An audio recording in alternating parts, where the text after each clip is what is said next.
Why would a book about courage end up outside many Bibles? Who decided what was scripture and what was history? And what happens when memory survives, but authority says no? Tonight, we enter the 1 Maccabees Canon debate, where faith, politics, and survival collide in a way that still shapes Christian and Jewish imagination.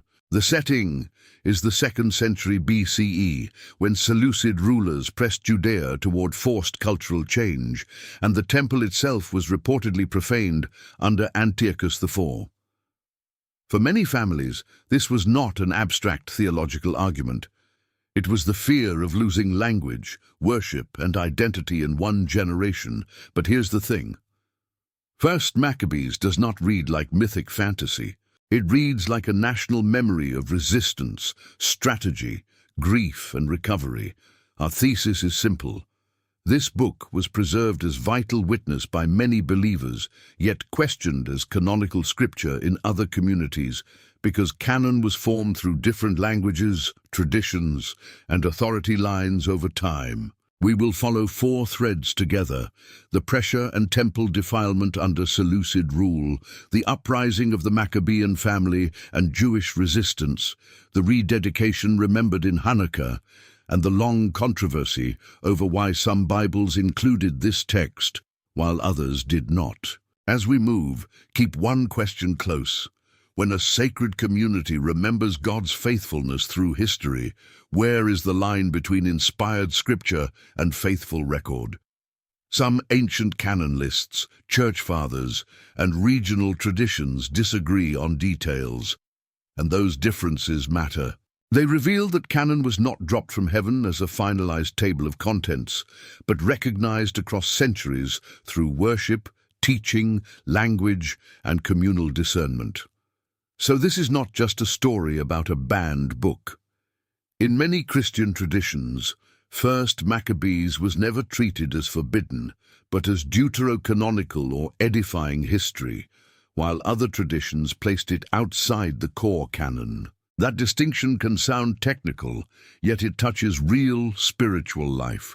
How believers remember suffering, how they name faithful resistance, and how they hear God's silence between prophetic voices.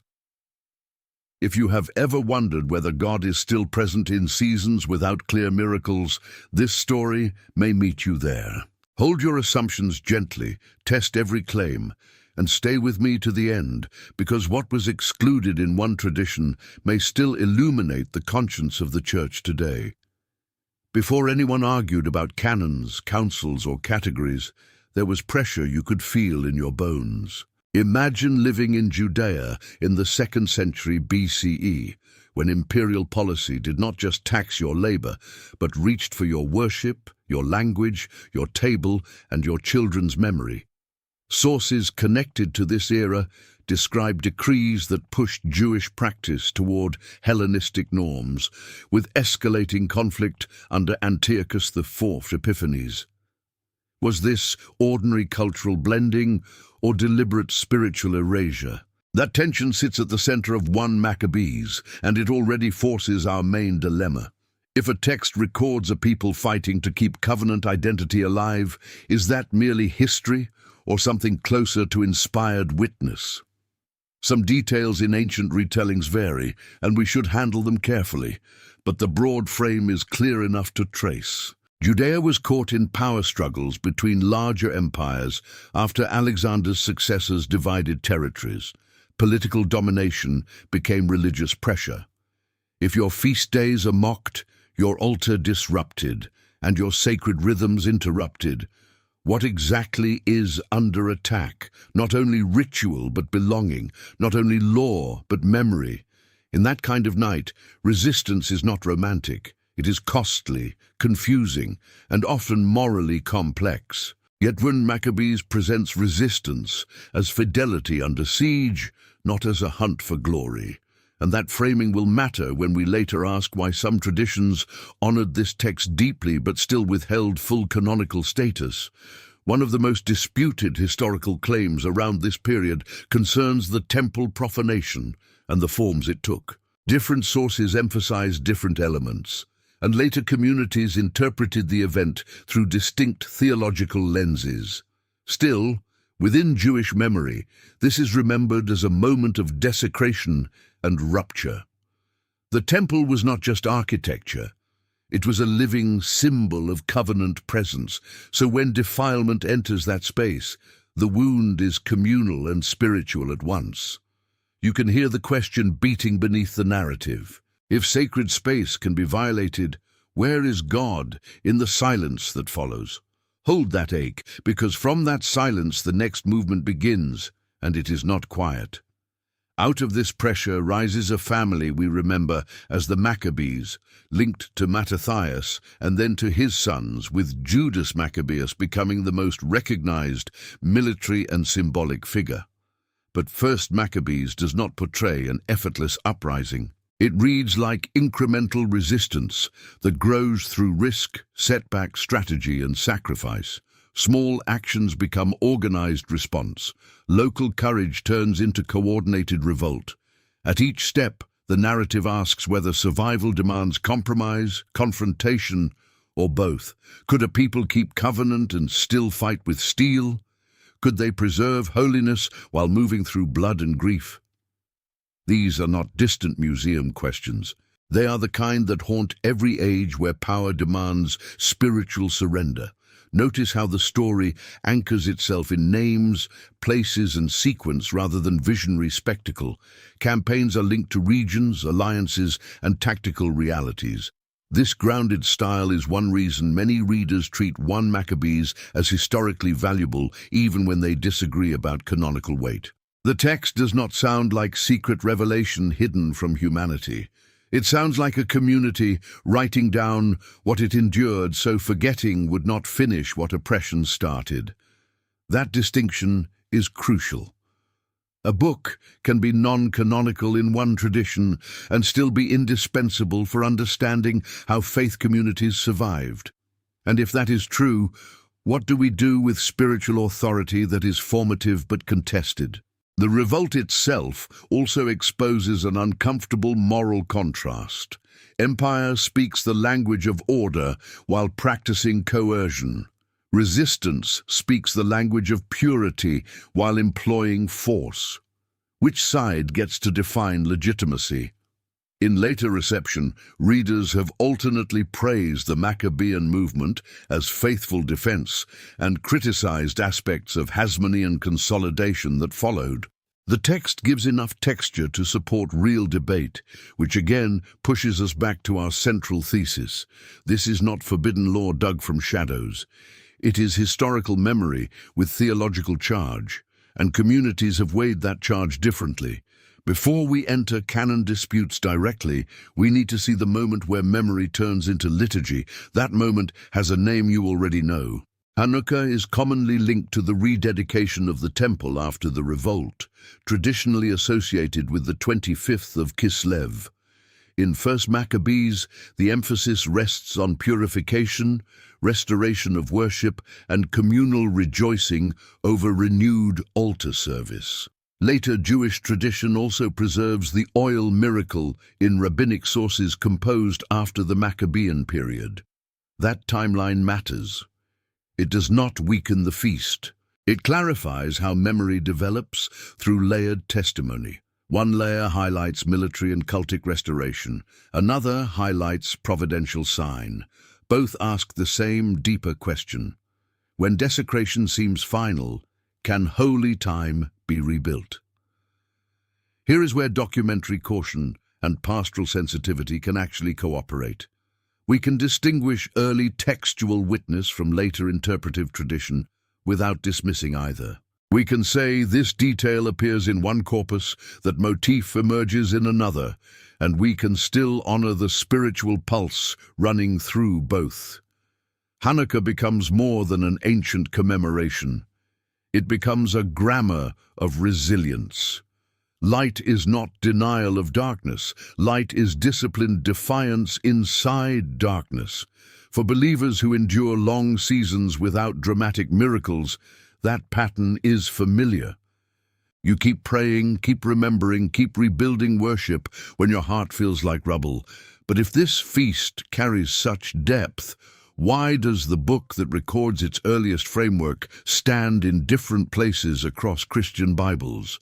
Some Christian traditions, especially in Catholic and Orthodox streams, received from Maccabees within the deuterocanonical collection, using it in teaching and liturgical life with varying levels of emphasis. Many Protestant traditions, shaped by Reformation-era canon decisions and appeals to the Hebrew Bible framework, placed it in apocrypha, or outside canonical scripture.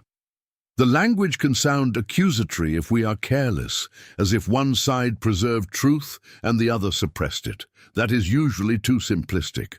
The harder and more honest account is that communities inherited different textual ecosystems, different authority histories, and different criteria for final canonical closure. Language is one piece of that puzzle. Some canon debates track closely with Greek versus Hebrew textual transmission, though the picture is not binary. Ecclesial usage is another piece. Which books were read in worship consistently across regions? Which were cited as doctrinally normative versus historically edifying? Then there is the role of councils, fathers, translators, and confessional standards across centuries, none of which formed in a vacuum. Canon was recognized in community over time, not downloaded as an index page. That process can feel untidy, but untidy does not mean arbitrary. It means discernment unfolded in real history, with real constraints, real fears, and real convictions. This is why the phrase banned book can mislead. In many settings, 1 Maccabees was copied, discussed, and valued, even where it was not granted full canonical rank. Exclusion from one canon list did not always mean total silence. Sometimes it meant a boundary of doctrinal authority while preserving historical and moral usefulness. Sometimes it reflected polemical contexts where communities drew sharp lines to protect identity. Sometimes it reflected inherited practice that people received rather than reinvented. If we flatten all that into conspiracy, we gain drama but lose truth. And for a channel committed to mystery without fantasy, truth matters more than spectacle. Still, we should not sanitize the pain underneath canon boundaries. For ordinary believers, these distinctions can feel like being told that a cherished testimony is second class. If a text taught your ancestors to endure persecution, how can it be spiritually powerful yet not fully scriptural in your tradition? That emotional friction is real, and it deserves respect. We do not resolve it by mocking any tradition or by pretending differences do not matter. We resolve it by naming categories clearly. Canonical status answers one question about formal authority. Spiritual significance answers another about formation, memory, and conscience. Those questions overlap, but they are not identical, and here the episode thesis comes into full view. First Maccabees is best understood as historically grounded and spiritually significant witness whose disputed status arises from divergent canon pathways, not from some hidden fear of its content. In other words, communities disagreed about where to place the book, not whether the era it describes was important. Once you see that, the narrative shifts. We are no longer chasing a secret that authorities buried. We are examining how believers in different traditions handle the border between inspired scripture and faithful historical testimony. That border is exactly where our main question lives. Consider what this means for modern viewers who inherit fragmented religious discourse online. One voice says, canon debates prove institutional manipulation. Another says questions themselves are dangerous. Neither extreme helps. Better to ask patient questions. What did this community receive and why? Which sources are early, which are later, and what confidence level belongs to each claim? How did worship practice shape recognition? How did crisis shape boundaries? Asking like this does not weaken faith, it refines faith. Discernment is not unbelief. Discernment is love trained to tell things apart without tearing everything apart. Here's what most people miss. The deepest power of 1 Maccabees may not be that it settles canon, but that it forms conscience in contested space. It teaches that covenant identity can survive imperial pressure.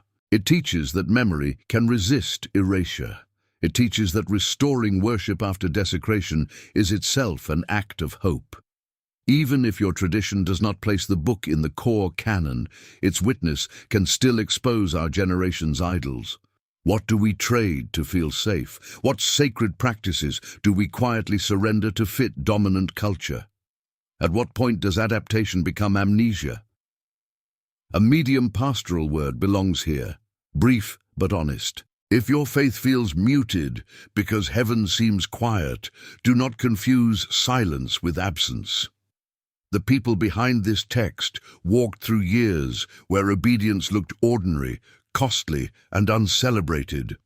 Yet ordinary obedience became the bridge between defilement and rededication. You may not control the empire around you, but you can guard the altar within you.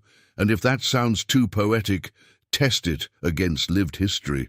Communities survive when they remember who they are. As we continue, keep sorting fact from interpretation with open eyes. We can affirm broad historical contours while flagging disputed specifics. We can critique triumphalist retellings while honoring genuine courage.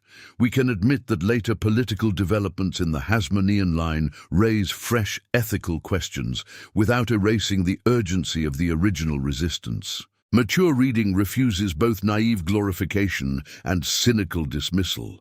It stays in the tension long enough to learn, and that tension prepares us for the final turn. So, where does all this leave our central dilemma? If Scripture is about God forming a people, then books like 1 Maccabees force a serious examination of how formation happens, through direct prophetic voice, through liturgical repetition, through historical memory that teaches discernment under fire. Different traditions draw the canonical line at different points, but the spiritual challenge remains shared.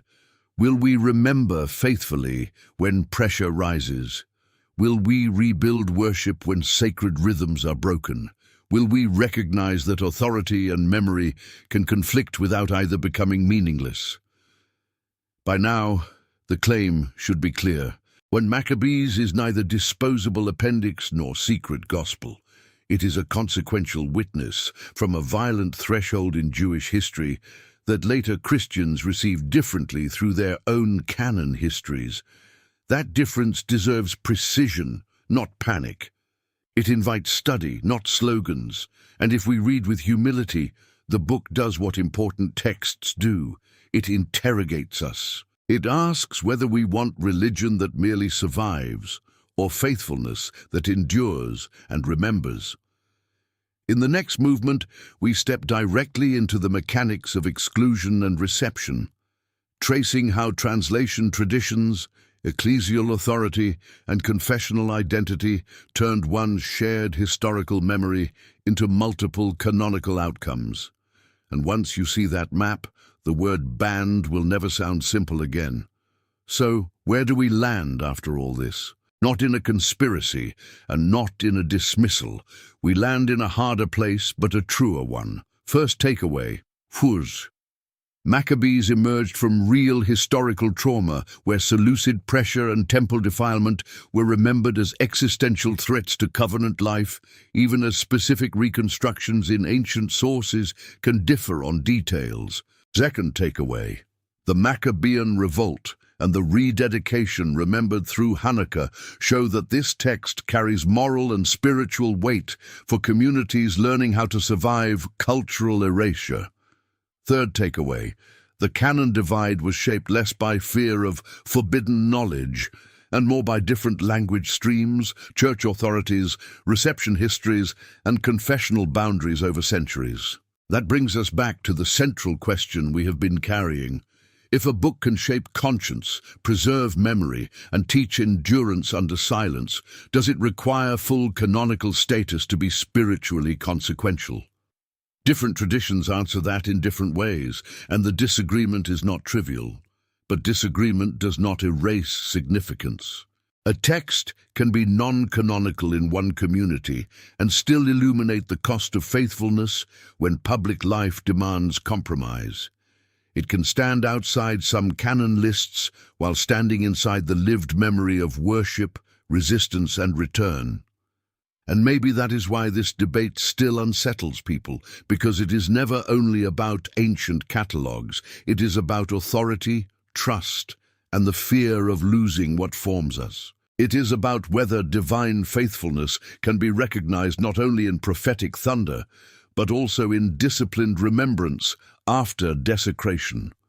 It is about whether history itself can function as a spiritual tutor without being confused with every category of Scripture. When we flatten those distinctions, we become either cynical or naive. When we hold them carefully, we become teachable. A brief pastoral word before we close. If you are in a season where God feels quiet, remember this pattern. Silence is not always abandonment. Sometimes faith is preserved through ordinary acts of fidelity that look small in the moment and decisive in hindsight. Guard what is holy, even when culture calls it inconvenient. Rebuild what was neglected, even when no applause follows. Communities do not endure by accident. They endure by memory, discernment, and repeated return. One major caution remains on the table. Chronologies, source layers, and the degree of agreement among early canon witnesses are still debated in scholarship. So keep testing claims, including ours. Read primary texts where possible. Notice what is explicit, what is inferred, and what is later tradition. Mystery is most powerful when it is tethered to intellectual honesty. If this helped you see the canon question with sharper eyes, subscribe for the next chapter. Next time, we step into the fault line itself, where one shared memory became multiple Bibles, and where a single decision about authority may still be shaping your faith more than you realize. Based on what we uncovered together in today's episode, answer this in the comments. Do you think 1 Maccabees should guide doctrine or mainly shape faithful memory? And as always, God bless you.